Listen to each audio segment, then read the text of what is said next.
Hey, it's Robert from fretDrills. Now we're going to demonstrate the guitar interactive game. We're here on the very first lesson page, the notes of the A minor pentatonic on the low E string. Clicking the guitar interactive icon reveals the same two choices that we had before in the mobile game: study mode and time trial mode. Those were already explained in the mobile game video, so I won't repeat them here. I'll use time trial mode for this demo. We'll do a couple questions, and then we'll come back and explain what we just saw. So clicking time trial. A, G, C, D.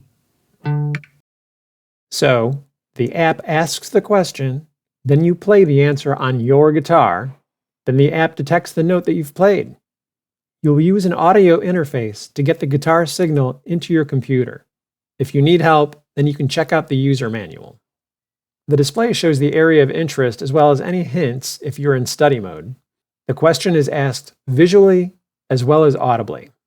Just like the lick looper, when you're first starting out, use the visual cues. As you get better, ignore the visual cues and visualize directly on your fretboard. This is a spectrum analyzer of your guitar and harmonics that are used in the note detection algorithm.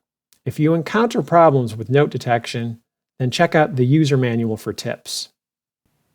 There will be some lessons in the future where you will have a question that may have multiple notes for an answer. Let me show you how that will work. A times 2. D times 2. C times 2. E times 3. Ain't that so cool? On the next page in the Start Here sequence, I'm going to give you a little pep talk, but it won't be in video form, so you'll actually have to read it. Oh no. If you're absolutely adverse to doing that, then you can check out this video that the YouTube algorithm thinks that you're interested in.